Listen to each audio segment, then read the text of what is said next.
2024, oui, nous l'avons tous attendu et nous y sommes. C'est une joie pour tous, pour chacun d'avoir vu cette nouvelle année et j'espère que nous verrons les années suivantes avec toujours autant de santé, autant d'enthousiasme, autant de réalisation. Oui, c'est ce que je souhaite à chacun de nous. En termes d'objectifs, quels sont vos objectifs pour 2024? Je n'aime pas trop dire, j'ai envie de dire vos résolutions, parce que les résolutions, ça ne tient pas souvent. On prend des résolutions sur un coup de tête et puis voilà, ça passe comme ça. Qu'est-ce que vous avez eu à prendre comme objectif, comme ferme décision? Moi, j'ai pris quelques-unes. Je vais partager avec vous. Vous me direz ce que vous en pensez. Partagez déjà les vôtres dans les commentaires. Ce sera un plaisir. Ça se trouve, ça va m'inspirer. Je vais me dire, ah tiens, et où ça pourrait inspirer d'autres personnes. On va s'inspirer mutuellement, c'est important.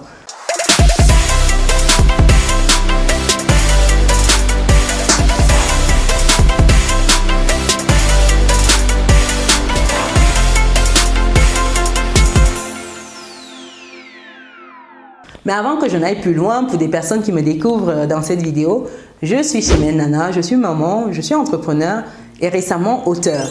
Auteur du livre « Vivre et réussir en France ». Je pense qu'il est juste là, oui, il est là.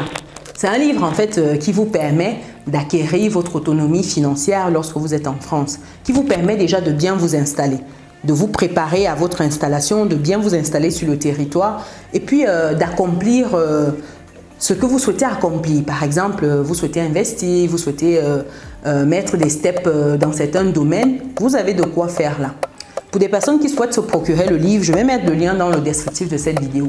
Aussi pour les résilients qui souhaitent rejoindre le club privé, rentrer dans l'académie des résilients, je vais mettre également le lien dans le descriptif de la vidéo, c'est important parce que voilà, il y a beaucoup de changements, il y a beaucoup de choses qui se préparent. On est déjà un petit nombre dedans et l'idée c'est qu'on soit encore plus nombreux afin de pouvoir réaliser encore de plus belles choses et surtout qu'on puisse s'élever mutuellement, on puisse investir ensemble ce qu'on est déjà en train de faire, qu'on puisse davantage s'inspirer avec des idées business des personnes qui agissent, que ce soit individuellement ou collectivement. Tout cela, vous aurez dans le groupe. Vous aurez également des synthèses de livres, des moments d'édification dans ce sens, des lives privés. En fait, vous avez pas mal de choses qui seront dans le groupe privé. Donc, progressivement, je vais réduire la cadence des lives sur YouTube et je vais basculer tout cela en privé. C'est important. Donc, les amis, vous souhaitez nous retrouver? Rendez-vous dans le club privé des résilients. Après cette parenthèse, quels sont vos objectifs, vos résolutions, même si c'est un terme que j'apprécie moins? Dites-moi, pour moi, la première chose que j'ai notée, c'était en fait de pratiquer davantage, j'ai envie de dire, le lâcher prise. Vous savez, comme je vous ai dit dans une précédente vidéo, la fin d'année a été difficile. Ça a été vraiment difficile pour moi parce que j'ai passé une fin d'année couchée. J'ai été un peu malade et aussi j'ai été extrêmement épuisée. J'étais mentalement fatiguée, j'étais vraiment au bout du rouleau, j'avais tout donné. Donc le corps à un moment m'a lâché, donc il fallait le temps de redonner de l'énergie à ce corps, à cet esprit, même si l'esprit ça va, mais le corps il était épuisé, il était au bout, Et si vous avez bien remarqué, j'ai fait plus d'un mois sans faire de vidéo, donc c'était des extraits de live qui paraissaient sur la chaîne, parce que voilà, je n'avais plus la force, vraiment. À un moment, il faut savoir s'écouter. Donc, c'est de savoir lâcher prise. Vous savez, de temps à autre, faire souffler, vous dire, voilà, je souffle, je m'arrête, je fais un break. Ça, malheureusement, lorsqu'on est entrepreneur ou lorsqu'on est un salarié engagé, on court. Et à la fin, on s'arrête que lorsque le corps nous impose un arrêt violent. Et je pense qu'on n'a pas souvent besoin d'arriver à ces extrêmes-là. À un moment, il faut prendre des moments pour se dire que voilà, je souffle un peu, je baisse la pression. La pression était haute déjà, j'étais épuisée. Mais je vous assure, peut-être je n'irai pas jusqu'à dire une dépression, mais j'étais épuisée, mais vraiment, j'étais au bout. Et je me souviens encore de mon mari, il était là, il était vraiment Maman, il faut que tu te reposes. Et puis, avec la maladie et d'autres petits bobos, bah, c'était juste le pompon, on va dire. Donc, c'est pas agréable d'arriver en fait à des extrêmes comme ça pour réaliser que le corps n'est pas une machine inépuisable. Non, à un moment, le lâcher prise, c'est important. Donc, pour moi, en tout cas, c'est quelque chose que je vais davantage pratiquer quand je sens que voilà, j'ai un peu déjà trop donné. Allez, je m'offre un moment un peu plus à fond où je suis focus sur moi et puis j'enjoy en fait. Donc, ce lâcher prise-là, lâcher souvent pro, surtout professionnel. Vous savez, côté professionnel, tellement d'exigences, mais on s'oublie à la fin. Donc, à un moment, le lâcher prise, ça va me faire du bien. Je ne sais pas pour vous, dites-moi ce que vous en pensez. Est-ce que vous avez déjà eu des situations comme ça où vous vous sentez, voilà, vous sentez que vous êtes un peu dépassé, vous avez trop donné en fait de votre personne et vous n'avez plus rien à donner. Vous êtes vide, vous êtes vidé. Ouais, c'est ça, vous n'avez plus d'énergie pour rien. Et le problème, c'est que lorsque vous arrivez à ce stade, ça englobe les autres. Parce que même sur le plan perso, vous n'avez plus de force. Même pour jouer avec les enfants, pour les écouter, vous êtes tellement fatigué que vous n'avez plus de force pour rien. Le corps ne suit plus. Et c'est pas bon. Deuxième point ici, c'était un peu la suite du premier. C'était de prendre plus de temps pour moi. En lâchant prise, c'est de se dire que il y a des moments où il faut prendre un peu plus de temps pour soi, de se dire que je me déconnecte tout simplement et puis je passe un peu plus de temps pour moi, pour faire des choses qui me permettent de me détendre, me relaxer. Je bloque l'agenda. Je fais un clin d'œil à certains résilients que j'ai rencontrés pendant cette période-là où je me suis fait violence au début pour suivre mon rythme d'accompagnement parce que j'ai des personnes qui sont dans mes accompagnements, que ce soit pour l'immobilier, que ce soit des coachings, etc. Donc ça faisait qu'au début, je me suis fait un peu violence, mais après, j'ai compris que j'en pouvais plus. C'était pas possible. Et déjà, ça se voyait que je faisais vraiment un effort surhumain. Ça se voyait que voilà, j'avais tout donné.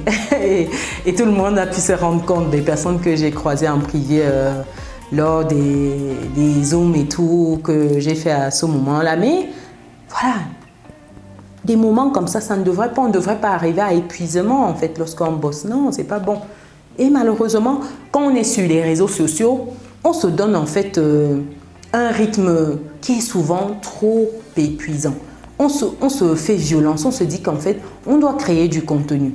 On doit publier, on doit. Ça fait que ce soit à soi-même ou aux équipes, la pression est énorme en fait parce que on se met un niveau de discipline qui est élevé. On se dit que ouais, même si j'ai pas envie, je dois faire la vidéo. Mais souvent, il y a des moments où voilà, vous n'avez pas envie et puis c'est tout. Même si côté discipline, il faut se faire violence. Attention, c'est pas tous les jours où vous dites j'ai pas envie parce que sinon vous n'allez plus rien faire. Mais sauf qu'à un moment, il y a des moments où quand vous sentez déjà que vous arrivez au bout là et que le corps commence à vous envoyer des signaux, il faut écouter. Malheureusement, j'ai pas écouté. Donc c'est pour cela des moments de break, des moments pour moi, des moments de recueillement pour se ressourcer, c'est important. C'est important, surtout lorsqu'on court partout comme ça. À des moments, c'est fatigant. Déjà, les enfants vous font courir. Et s'il faut encore que vous vous retrouviez à courir à gauche et à droite pour des projets, et puis l'environnement entrepreneurial au pays, purée, ça c'est encore autre chose. Je pense que si je me lance dessus, la vidéo aussi ne va jamais se terminer. Troisième point ici, c'est de prendre le temps de vous apporter du contenu de qualité, mais à mon rythme. Oui, c'est un point, c'est une résolution, un objectif. À mon rythme, du contenu de qualité certes, mais à mon rythme. Quand je réalise que je ne peux pas faire de vidéo parce que trop de contraintes sur d'autres postes, sur mes autres casquettes, écoutez, il n'y aura pas de vidéo. C'est aussi ça en fait, arriver au stade où on se préfère parce que l'idée c'est pas de se rendre malade ou d'arriver à des situations comme la mienne en fin d'année. Non, je vais vous apporter du contenu de qualité, mais ce sera à mon rythme. Au rythme que je pourrais suivre, plus à un rythme tellement effréné qu'on se dit ouais il faut des vidéos, il faut se dire que ouais samedi, dimanche des lives et tout. Non, quand il y a la force, quand on se sent en forme et tout, on le fera, mais quand ce n'est plus possible, on va lever le pied. Et dites-vous que beaucoup de lives passeront en privé parce que quand il y a autant de valeur apportée et que souvent ce n'est pas apprécié à sa juste valeur, ben c'est un peu dommage. Vous voyez, vous ne prenez même pas le temps, vous regardez des vidéos, pour certains ne prennent pas le temps de liker, de partager. C'est la moindre des choses et pourtant c'est gratuit et c'est un contenu qualitatif. Les gens payent pour des contenus comme ça. Les gens payent pour 1 heure, 2 heures de live privé où ils ont tellement de conseils. Des conseils, j'en ai apporté sur tellement de thématiques, que ce soit l'investissement, qu'on soit en immobilier, qu'on soit en bourse, qu'on soit des business au pays, qu'on soit sur toutes les thématiques, mindset, développement personnel, gestion des finances. C'est des conseils que je donne lors des lives gratuitement. Mais les gens ne sont même pas foutus de mettre un petit pouce, de partager. Pourquoi se tuer pour cela? Donc à un moment, peut-être qu'il faut prendre le temps de lever le pied. Oui, c'est pour cela que l'un des points, des objectifs, des résolutions, ce sera de vous apporter certes du contenu de qualité chez Résilient, mais à mon rythme. Oui, c'est important. Et pour des personnes qui souhaitent avoir encore plus, ces personnes-là rejoindront mon club privé où là-bas, je vais encore plus donner, je vais encore plus m'ouvrir, etc. Mais au moins, ce sera dans le club privé. Oui, c'est important. Il faut, j'ai envie de dire, quand un travail est fait, il faut savoir apprécier ce travail-là parce que c'est du temps qu'on prend, c'est de l'énergie. Et comme je vous ai dit, rendez-vous compte, vous ne réalisez pas le temps que ça fait pour faire une vidéo comme celle-ci. Le temps de trouver le sujet, de traiter le sujet, de venir faire la vidéo. Mais avant ça, il faut déjà peut-être prendre un peu soin de soi, faire une petite mise en beauté, de venir devant l'écran. Et ensuite, une fois que vous avez capturé votre vidéo, il faut envoyer pour faire un montage. Et pour certains, ils font le montage eux-mêmes. Et quand ce n'est pas vous, vous payez des gens, c'est toujours votre argent en fait. Donc faire le montage, mettre en ligne, se rassurer que ça a été bien monté, etc. C'est du temps. Et c'est pas comme si YouTube, avec les vidéos, simplement, ça rémunère de fou. Non, du tout. La rémunération ailleurs, ça je ne le nie pas. Mais ce n'est pas avec ces vidéos aussi directement que le travail est rémunéré. Donc c'est important à un moment donc, de le faire à son rythme et ne pas se rendre malade pour ça.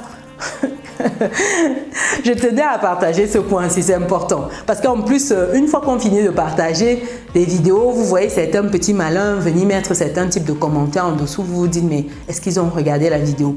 Et quand vous lisez bien le commentaire, vous vous rendez compte qu'en fait, ils n'ont pas regardé la vidéo. Et ça, c'est fatigant.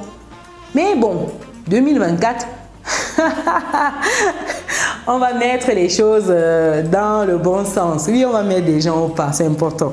4e point ici, c'est de dire davantage non. Oui, je suis déjà une championne du non. Vous savez, je prône le non sur la chaîne. Oui, il faut savoir se réapproprier le non. Je vous ai dit ça dans 1 million de vidéos, qu'il faut savoir se réapproprier le non. Parce qu'il y a des gens qui usent et en abusent. Vous donnez la main comme ça. Ils veulent prendre le bras, ils prennent même le reste du corps. Davantage pratiquer le non pour moi. Oui, c'est important. Parce que quand vous arrivez, vous lâchez un peu du lest là. Les gens profitent de la faille, ils s'incrustent, ils s'engouffrent. Non, c'est pas possible. Il y a des situations, si je devais faire des vidéos à chaque fois que j'avais des choses, je pense que je passerais ma vie à faire des vidéos. Tellement il y a des situations surréalistes au pays, que ce soit au pays ou pas, mais surtout au pays. Je vous assure, surtout quand vous êtes dans le domaine entrepreneurial, il y a des choses surréalistes. Avec la famille, vous avez encore des situations surréalistes à tous les niveaux. Donc à un moment, je pense qu'il faut davantage pratiquer le non. Ça veut dire que si tu disais déjà non, peut-être 3 fois sur 5, il faut passer à 4 fois et demi sur 5. C'est important parce que j'ai l'impression que c'est comme ça que le message va passer. Oui, je ne sais pas pour vous, chers résilients, dites-moi, comment vous gérez ces affaires-là? Est-ce que vous êtes des fervents pratiquants du non? Je pense qu'on va ouvrir notre église, l'église du non. On dit non là-bas. Quoi qu'on dise, ce sera non, non et non. Dans l'église, là, le refrain, ce sera non. C'est pas possible. Et le 5e point, ce sera rencontrer davantage de belles personnes. En 2023, j'ai fait de très belles rencontres. En 2022-2023, j'ai fait de très belles rencontres. J'ai déjà partagé certaines de ces rencontres sur cette chaîne. Des entrepreneurs à succès, des personnes qui ne sont même pas souvent sur les réseaux, mais qui abattent un travail exceptionnel dans la communauté. Mais alors des personnes qui montrent en fait que c'est encore possible. Oui, il y a des moments où on arrive à la conclusion que l'Afrique c'est foutu quand on voit certains comportements. Mais quand on regarde encore d'autres personnes avec leur manière de faire, on se dit que non, il y a encore de l'espoir. Et rencontrer de telles personnes, ça vous booste, ça vous galvanise, ça vous donne envie de poursuivre le parcours. Parce que si vous ne faites que rencontrer des cancres, je vous assure c'est difficile. Mais rencontrer de belles personnes comme ça, je vous assure, c'est juste exceptionnel. Donc 2024, ce sera en mode on rencontre davantage de belles personnes. Et où est-ce qu'on les rencontre? Vous allez à des conférences, vous allez à des séminaires, vous sortez un peu, vous allez à des dîners d'affaires, des choses comme ça. Ça va vous permettre de rencontrer du monde. Vous vous ouvrez un peu. Et moi, comme je suis sur les réseaux, vous imaginez que c'est encore un peu plus simple, entre guillemets, parce que vous avez des sollicitations, vous avez des personnes qui vous proposent certaines choses. Je dis bien certaines choses parce qu'il y en a de tout et il y a tout et n'importe quoi dans certaines propositions. Ça peut faire l'objet d'une vidéo parce que vraiment, les choses qu'on reçoit par mail, il y a des moments où on se dit mais attendez, c'est fou quoi. Donc oui, rencontrer davantage de belles personnes, c'est important. Il y en a beaucoup. Et quand on sort comme ça, on se dit que le monde n'est pas foutu en fait. Il y a encore de bonnes personnes dehors parce qu'il y a des moments quand vous rencontrez certaines personnes, vous faites face à certaines situations, vous vous dites que non, c'est foutu. Non, c'est pas foutu. Je vous assure, il y a encore vraiment de quoi faire. Dites-moi, quels sont vos objectifs de 2024, vos résolutions, vous appelez ça comme vous voulez. En tout cas, voilà 5 pour moi qui sont, je dirais pas, c'est pas chiffré, c'est pas des objectifs financiers, des choses comme ça, mais c'est des points en fait qui sont plus liés au bien-être. Parce que quand vous sentez à un moment que vous avez besoin de prendre davantage soin de votre bien-être, en tout cas, moi c'est mon ressenti aujourd'hui, mon bien-être, je dois mettre un accent là-dessus. Donc ces points-là sont davantage liés à ce volet bien-être. Parce que lorsque l'état d'esprit n'est pas au beau fixe, vous ne pouvez rien faire. C'est comme je disais, la santé physique, santé psychologique, mentale. Tant que vous n'avez pas la santé sur ces points-là, vous ne pouvez rien faire. Donc, pour moi, je suis en mode de ma santé mentale. Mon bien-être, oui, c'est important. Donc, je mets un accent là-dessus. Le financier, je vous en parlerai dans une prochaine vidéo. Voilà les objectifs sur le plan financier, les chiffrés, etc. Pourquoi pas dans une prochaine vidéo? Dites-moi dans les commentaires si ça vous intéresse. Ou les objectifs personnels, voilà, vous savez, avec monsieur ou avec les enfants. Dites-moi, je vous en parlerai peut-être dans une prochaine vidéo si ça vous intéresse. Je sais qu'il y a des gens, quand on parle des vidéos business, ils ne sont pas intéressés. Mais lorsqu'on commence à parler de la vie des gens, quand tu parles de ta vie, comment tu as fait ci, ça, des choses un peu... je cherche le mot, des choses particulières, c'est là alors qu'ils sont connectés, ils regardent la vidéo comme ça. En mode, ils attendent certaines informations croustillantes. En 2024, il faut changer. Il faut changer. Donc, pour les personnes qui ne sont pas encore dans notre belle communauté, les amis, cliquez sur le bouton, activez la cloche, partagez autour de vous. Et pour des personnes qui souhaitent se procurer le livre, le lien dans le descriptif de cette vidéo.